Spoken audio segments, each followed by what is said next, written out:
tell us a little bit about the whole practice?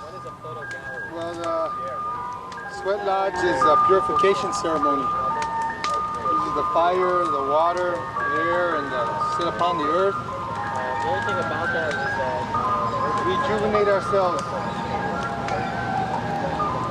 With the help of Mr. Softy and his tune. With the help of Mr. Softy in South Bronx. Yeah. So how do you feel about being in the South Bronx with this way? Well, I was here last year and had a lot of beautiful memories, and I was anxious to come back again. So I'm glad that the Creator made a way so we can be together again. Put up the teepee, medicine, sweat again. It's all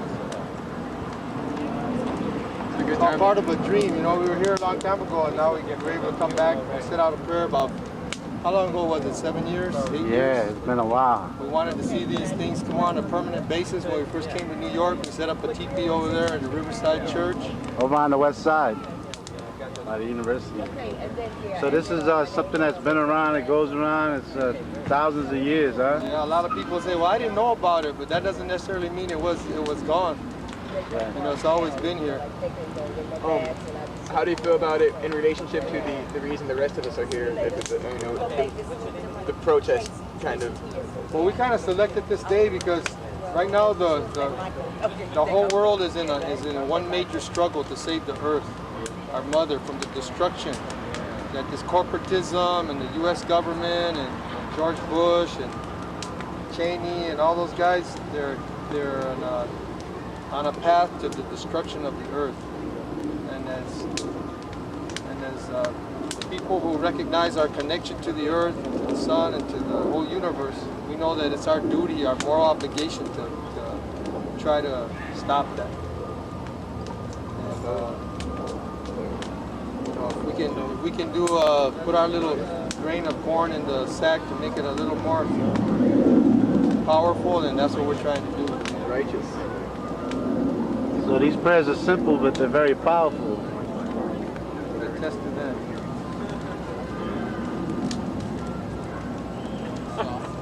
So hopefully everyone will be safe during this protest, all the thousands or millions of people that are protesting. And hopefully no one will get hurt, you know, because enough people have been hurt already, you know. We're actually trying to stop all this violence and killing. So hopefully that will happen. People can protest, exercise their God-given right to express their views. You know, in the native way, we didn't have any chiefs. We didn't have, that's like a French word, I was explaining that earlier. We didn't have anyone that told anyone else what to do. we had elders. Everyone listened, and then it was up to them to decide if they were going to follow the recommendations or not, you know. But there was really no way to force somebody to do something, you know, in the society. Sounds like a bunch of anarchists. Yeah, it was a community cooperation. That's the right way. Well, communists, anarchists, all of them, before they had their inception, they studied the Native American way of life. The French, Kant, so all of them, that's what influenced the anarchists. The Constitution, too. Yeah, The Iroquois. Constitution, a lot of that, yeah. The whole word of freedom. And Jose Marti wrote that the intelligence of the Americas could be found in the headdress of an Indian. That's a beautiful statement. Yeah, I know that the Iroquois were the ones that told Ben Franklin that the colonies should come together, and that one arrow is easy to break over your knee, but 13 are almost impossible to break over your knee, and that's why the eagle has the arrows in its claw, which is because of the Iroquois.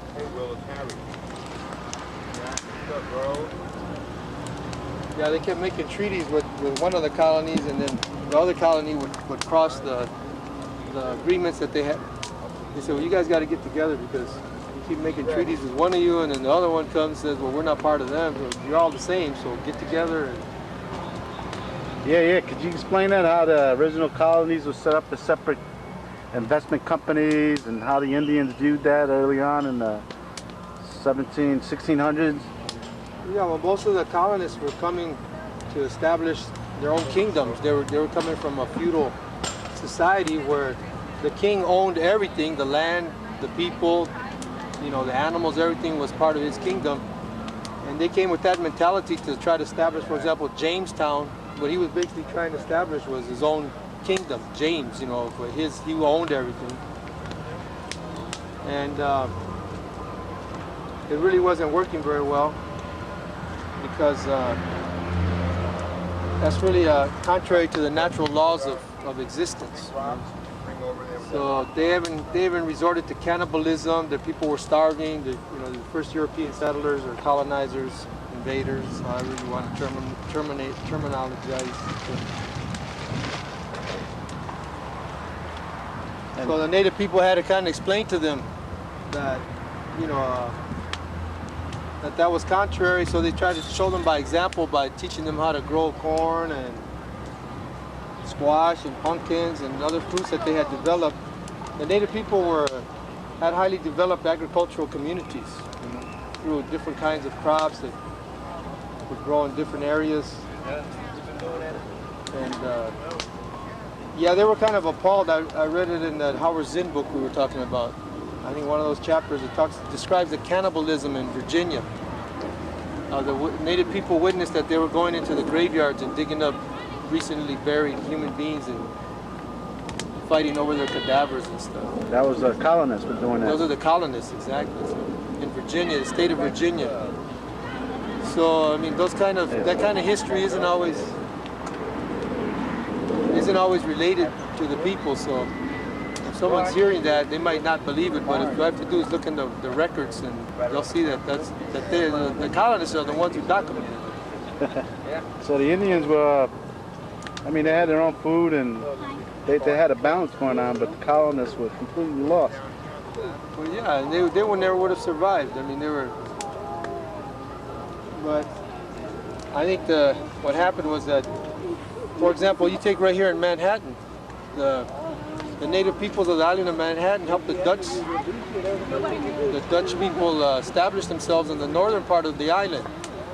Well, after the winter that they made it and everything, the Dutch people attacked the community that was right around there, right on the bottom of the island, kind of, I guess, where the Battery Park, or what do they call it now, around there? Yeah, the Battery. They massacred all those native people in the middle of the night, just because they wanted that southern tip.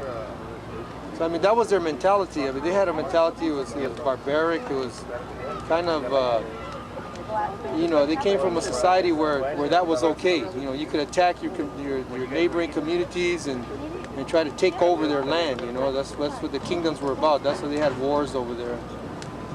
But it was very contrary to the way we lived here, and it created a great deal of suffering for the native people. You know, because we would try to deal with them on an honest, respectable basis. We give them words, but they didn't have a word. It was like lies. 376 treaties were signed, ratified by the president, the government, the Congress, and every last one of them were broken. I read too in the dictionary that the definition for the word savage means one who's close to nature. So I guess then we are savages after all. Yeah. They didn't say anything about cannibalism, murder, assault, lying, cheating, stealing. That's not in the definition of savage. Yeah, you know, we didn't have any prisons. We didn't have any locks. You know, there was a lot of things that don't exist today. You know, the technology we use, bow and arrows we use for hunting primarily. You know, you got to get away from the Hollywood. A lot of people, they saw those Western movies, and right away that shaped their whole idea of what Native people were about, and that's unfortunate. So, like, getting back to the system of cooperation amongst the native tribes? Right, yeah, they had, for example, large confederacies. The family was the basic unit of society, and that's where the individual received all their cultural, I guess you could say, information. But then from there, the families would choose a representative to a larger body, which was called a kalpuli, which means a longhouse in English. And then that longhouse would send a representative to a larger longhouse meeting, and so on and so forth, till the nations would send representatives to the tlatokans, or councils. And in this way, large numbers, millions of native peoples were participating in and large governments. There was like a large confederacy up here in the northeast. There was another one which covered kind of the southwest United States, Mexico, down towards Guatemala. And there was another one in South America. And these large confederacies were the actual governments. And they had, instead of having presidents or chiefs or anything like that, governments, they had spokespersons.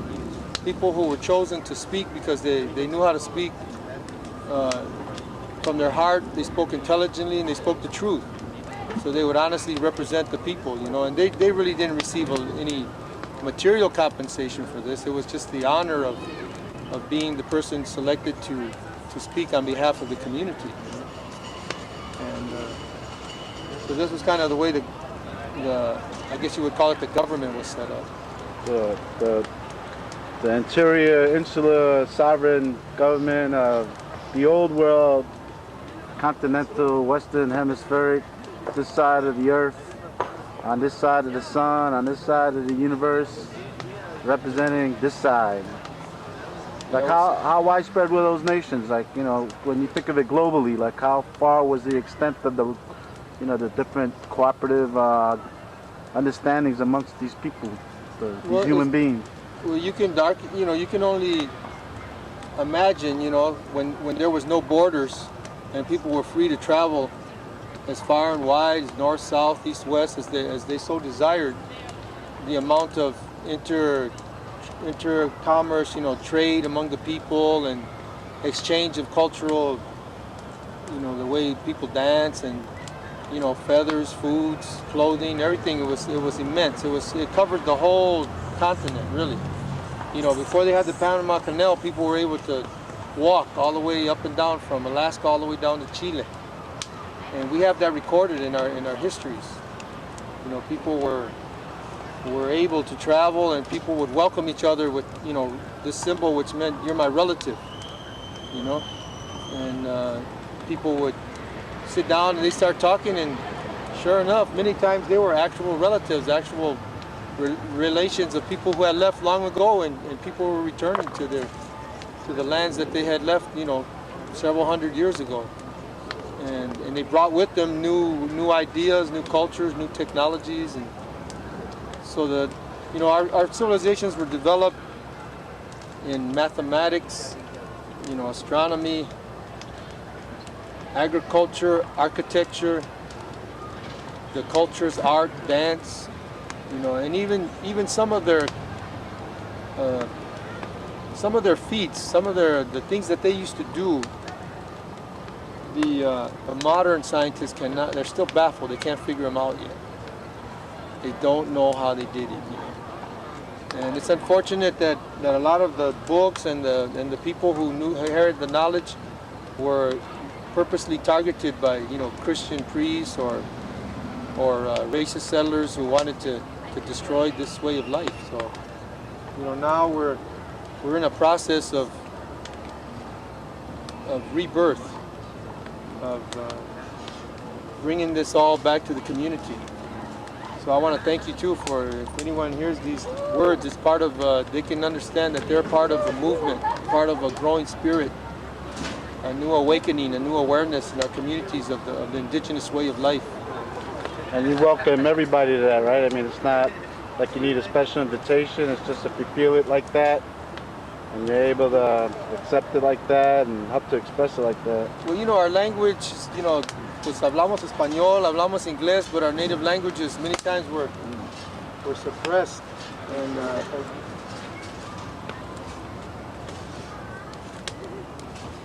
yeah, so a lot of people, you know, they call themselves Hispanic or Spanish or Latin because they were told that their culture was from Rome or from Europe or Spain or somewhere, when in actuality that was just part of the colonization, the cultural genocide, where they try to erase your history of thousands and thousands of years and replace it with the invading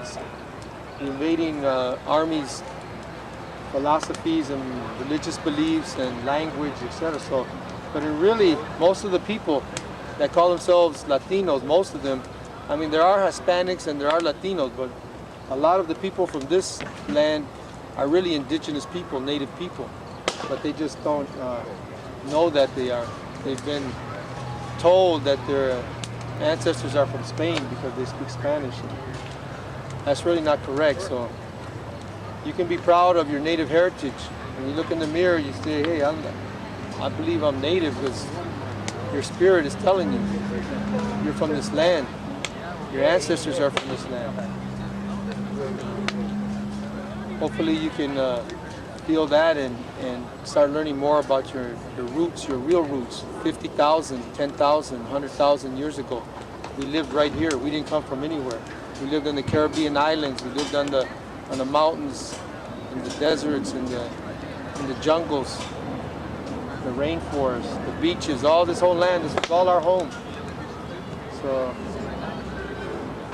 someday the governments of this land are going to represent the native people again. There's a big liberation struggle right now for all the people of this land to regain their self-determination, their autonomy, so that we can govern ourselves and our children can learn our native cultures again, instead of having to go to these schools where they're taught that George Washington was somebody that was their ancestor, their forefather. George Washington wasn't our forefather.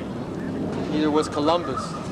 Yeah, could you name some of our forefathers, some of the people that our songs and our dances are, dedicated to? And recently, about a couple of weeks ago, we had a big celebration for a person named Khuatli.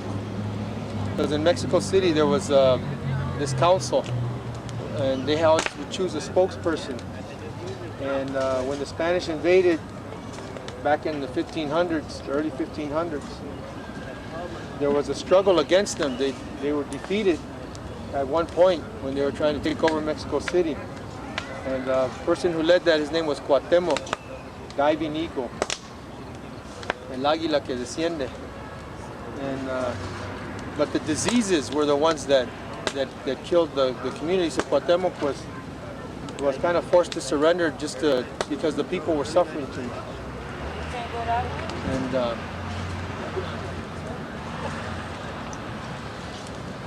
there's a lot of leaders, like even modern day in the 19th century, Zapata was one of the leaders that he was a native person that was chosen by the council in Morelos to lead the Mexican Revolution against the Spanish. why is it though, in history, American history, they make it seem like Zapata was a kind of revolutionary that went against Calvin Coolidge and the American military imperialism war machine had to get involved in that whole struggle in Mexico, and they denigrated that whole heroic and courageous warrior and try to reduce him into what the commercials now call the Frito Bandito and that kind of crap.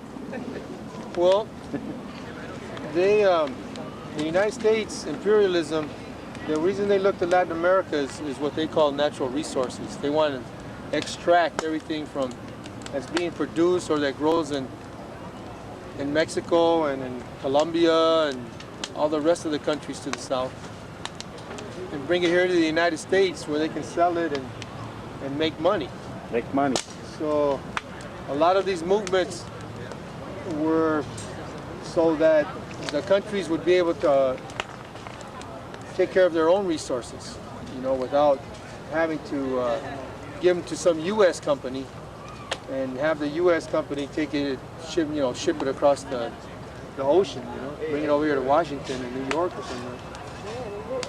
So that's the whole thing of fair trade and instead of free trade, because even today they're still trying to do the same thing. So you could say Zapata and Sandino and Martí, and all of them were fighting against Pedro Albizu Campos. All those brothers were fighting against the U.S. imperialism that we know today, that goes around the world trying to extract oil and all the different resources, mineral resources, agricultural crops, and bring them over here where they can, sell them and make multi-million-dollar profits. So it's never enough, right?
we understand that the earth provides everything for us in a pure, natural way.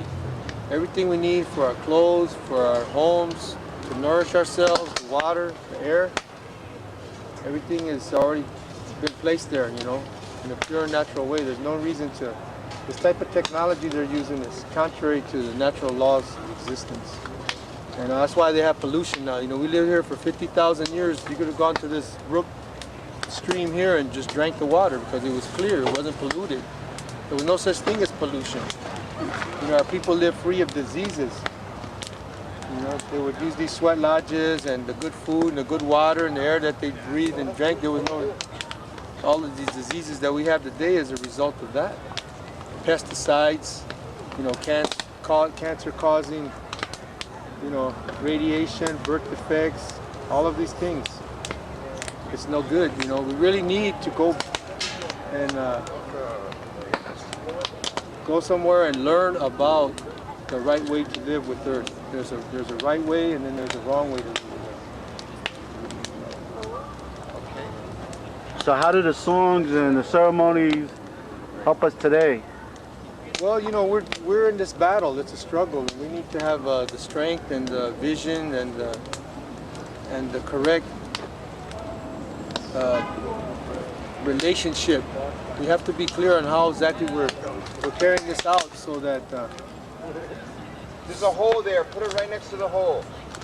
so that we stop destruction instead of causing more destruction. You know, we need to focus on bringing people together. You know, instead of dividing this. You know, so like in these teepees, everybody sits on the ground. We're all equal. You know, everyone's prayers are of equal significance. You know, you can pray however you like. You know, and that's one of the problems, is that, you know, people say their religion is the only religion and it's the right way, and they go to war and kill another people just because they believe differently. You know, and we're trying to stop that. The native people, not all people had the exact same beliefs. You know, some of them might have thought that people were created out of mud when God breathed into them, or, you know, or somebody else might say, well, they came from corn. But everybody respected everybody's way of believing and understanding this. And so that's one of the things we want to do. We just want, when we have these ceremonies, we invite, we're trying to primarily help the native people understand their roots, give them an opportunity to experience our ancestral way of prayer. But at the same time, we're sharing it with all the peoples of the world. You know, people from Russia and France and, you know, other parts of, you know, Asia, Cambodia, Malaysia. So hopefully, you know, people will see the goodness in there, and everyone will work together to, like I said, to protect the earth, to stop the destruction, and bring about a beautiful society where we can all live in harmony and peace with the earth and with each other. I hope. I hope. I think those rocks are going to start popping. So stand back a I little. think those rocks are popping, Eric.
Special recipe.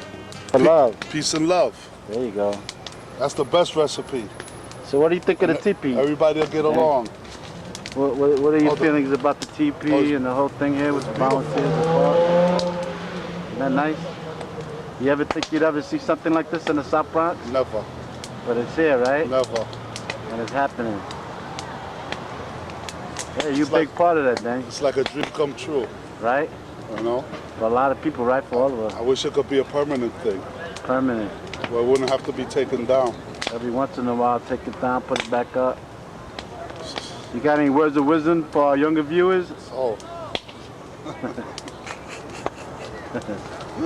Peace and love, that's all I can say. All right. With that, we'd all get along.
Say what's up and I'll check out you after the interview. Okay. Because we're waiting for a while. All right, Harry, why don't you tell us a little bit about the park, the location, the volunteers, the progress, the teepee, the prayers, the songs, the achievements, the accomplishments, and everything else that still has yet to be done. Yeah, well, this is Brook Park. You can see us online at friendsofbrookpark.org and learn more about our efforts here in the South Bronx, the Mott Haven neighborhood. This park's been in existence since 1999. Neighborhood people in partnership with the local schools and Councilmember Philip Reed and the Department of Parks and Recreation have led an initiative to revitalize this green space. It was abandoned to drug dealers. It was full with garbage, needles, and people would train their pit bulls here. And thanks to local leadership, it's been transformed into a verdant green space, an environmental educational classroom for local schools, and a resource for everyone in the neighborhood. As today we're having an indigenous cultural activity. We're teaching people about Native American culture with a special guest from the Southwest of America. So we try to show people African American, Taino, Puerto Rican, Mexican, European, whatever they may be, of their connections to nature through this garden site. So those are the kind of things we do here, and we've been doing them since 1999. What we have in line for the future is there's half of the park is actually asphalt, crumbling asphalt, and we want to increase the greenery since there's precious little in the neighborhood here with the highest rate of asthma in the nation, thanks to pollution, diesel buses, garbage on the waterfront, and power plants that have been placed here because it's a poor people of color community. What we want to do, and thanks to Councilmember Philip Reed, there's money in the Parks Department budget to remove the asphalt, daylight the underground brook, create a natural labyrinth, and plant fruit trees and cedar trees over there. So that's a wonderful initiative that we're looking forward to more support from local neighborhood people, elected officials at the federal, state, and city level, as well as people like yourself that are watching this wonderful show. Again, you can see us on friendsofbrookpark.org. The really exciting part is this brook. Brook Avenue is named after a brook that used to run parallel to it and underneath it many years ago. And thanks to our consultant Paul Mankiewicz of the Gaia Institute, we're going to create a vision so that a wetland, the natural wetland, is restored, the flow of the brook is recovered, and local kids will be involved in that process all along. They've already been involved in designing and visioning it. We've created models with Mott Haven Prep, students at the old South Bronx High School. So it's a really wonderful initiative that we hope will serve as a model for the rest of the city. What are the age groups of the people, the volunteers that participate in the programs and also help with the actual fundraising and the actual visions? What age groups are you talking about? Friends of Brook Park works with children from 4 to 104. Everyone's involved, from preschool classes, Head Start, Freedom Community Center summer camp, teenagers from local high schools, junior high schoolers across the street, and adult volunteer programs and senior citizens. So we work with everyone. Brook Park is quite a resource in the neighborhood of Mott Haven for people of all ages. Our fundraising opportunities are very important, and we've been very successful in getting support from the State Department of Environmental Conservation, and most recently through Councilmember Philip Reed. We also look forward to support from Bronx Borough President Adolfo Carrion, whose office has been so supportive of Brook Park. We need help from people like you. We need philanthropists. We need movie stars. We need people that have disposable income to contribute to our efforts. It's very hard to run all of these programs on very little money. We have volunteers, local volunteers, dozens of local volunteers are involved, but they work. They don't have a lot of money, and they give what they can, whether it's providing food for the children in the park or art supplies. Everyone in the neighborhood really gives a lot. And another unique aspect of our South Bronx program here is that we welcome people not only from all over the city, but all over the world. We're really transforming the image of the South Bronx and welcoming people rather than a violent, forbidding place.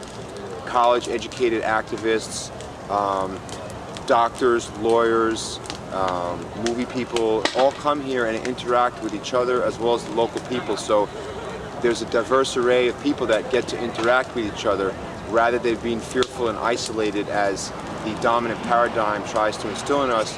There's a great synthesis of different ethnicities, different beliefs, and different ages. And we're grateful for the support of the Parks Department and everyone in the Police Department and Fire Department that work with us.